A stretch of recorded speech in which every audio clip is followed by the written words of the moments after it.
Ladies and gentlemen, the reason why you came today, the man of the hour, Mr. Jay Morrison.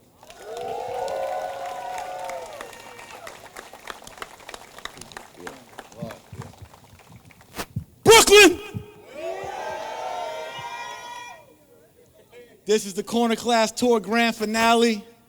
We just did 3 cities in 3 days. We capped it off in Newark, New Jersey. Hold on. I know exactly who that is. He coming. I got him. He coming. Hold on, Mr. Director. I got this.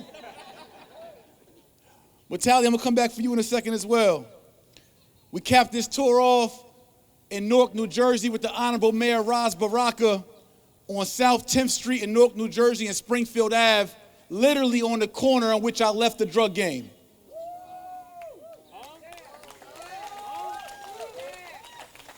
We went back to South 10th in Springfield on the south side of Newark, on the heart of the hood, to cap off this 13-city tour, literally on the block where I was moving 30 bricks a day, serving dope to my community, and now we came back and gave hope to the community. And not just hope, hope with a blueprint. I'm not gonna hype you up, inspire you, give you hope, and you go home and scratch your head like, what the hell I do now? You're gonna leave with an action step today on how we can beat poverty no matter where we come from, no matter what our background is, what your challenges is, what hand you've been dealt. Y'all looking at a former welfare kid, a former WIC kid, a former Section 8 kid, 11th grade high school dropout. Y'all looking at a 3-time felon, a Rikers Island alumni, 18 years old, C-74, mod 3 upward, facing 3 years to life in prison for a quarter kilo of coke and a load of .38 handgun.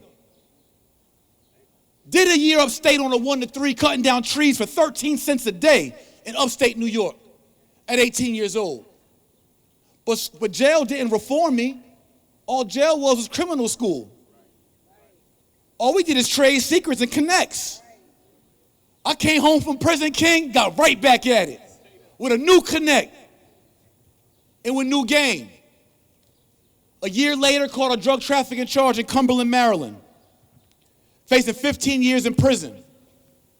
Luckily, these crooked police illegally searched my vehicle. I got a suppression hearing, got the charges thrown out, had to plead guilty to 18 months in prison. That 18 months in prison didn't reform me. I'm locked up in a cell with a double life for a man who's been locked up for 30 years in his life for 2 homicides. That's my cellmate for 8 months in prison. Mike Lipscomb Bay.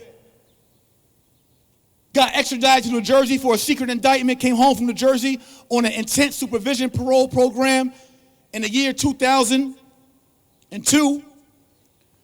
Found myself at 22 years old with 3 felonies in 3 different states.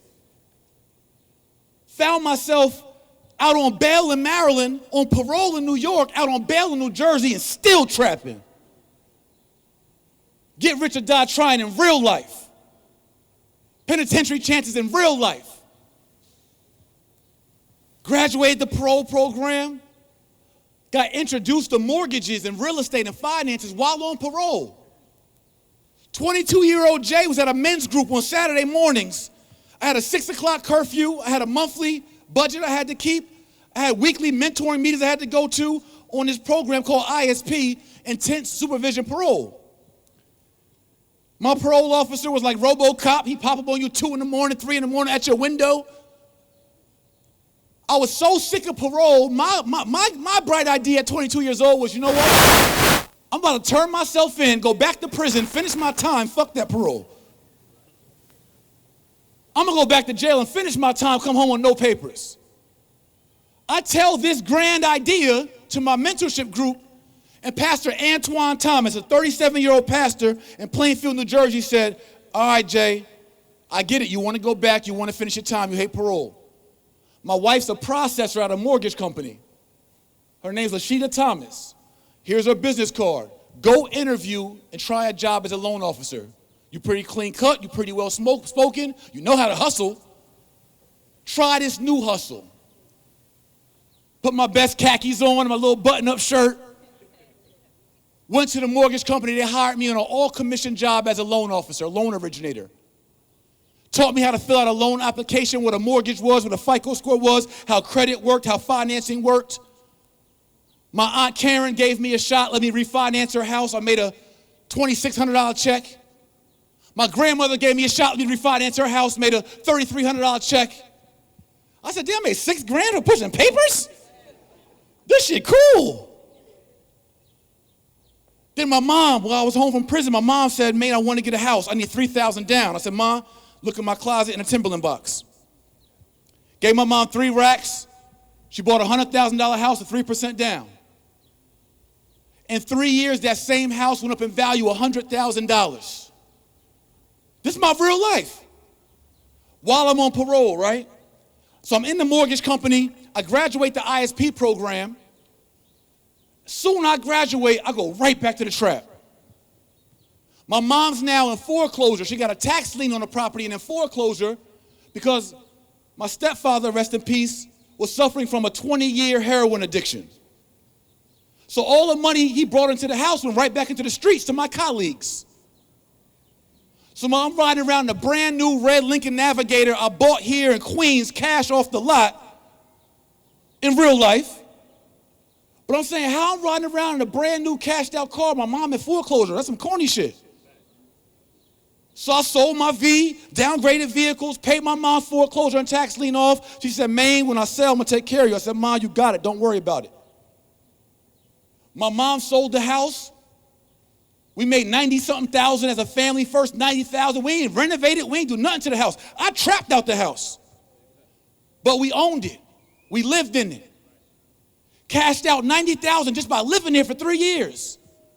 My mom gave me 33,000. I'm like, oh shit, this real estate shit really cool. I just made 33 racks clean, free and clear, King, on a legal flip. Took half my 33, went and see my connect and got a half a bird. In real life. Old habits die hard. But the seeds were being planted slowly. God was grooming me for something bigger. The seeds were being planted.